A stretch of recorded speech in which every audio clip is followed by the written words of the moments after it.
রমজান মাসের প্রথম দিন থেকেই রাকিবের মনটা খুশিতে ভরে যায়। গ্রামের মসজিদে প্রতিদিন মাইকে কোরআন তেলাওয়াত শোনা যায়। চারদিকে একটা পবিত্রতার আমেজ। রাকিবের মা সকাল থেকে ইফতারের আয়োজন নিয়ে ব্যস্ত থাকেন। পেঁয়াজি, বেগুনি, ছোলা সবকিছুই সাজানো থাকে বড় থালায়। রাকিবের বাবা প্রতিদিন বাজার থেকে তাজা ফল আর খেজুর কিনে আনেন।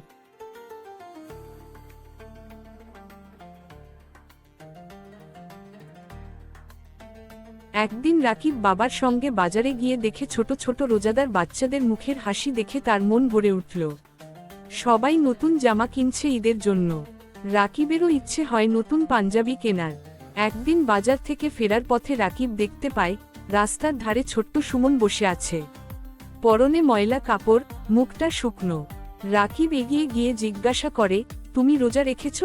সুমন মাথা নেড়ে বলল, রাখতে চেয়েছিলাম, কিন্তু খুব খিদে লেগেছিল।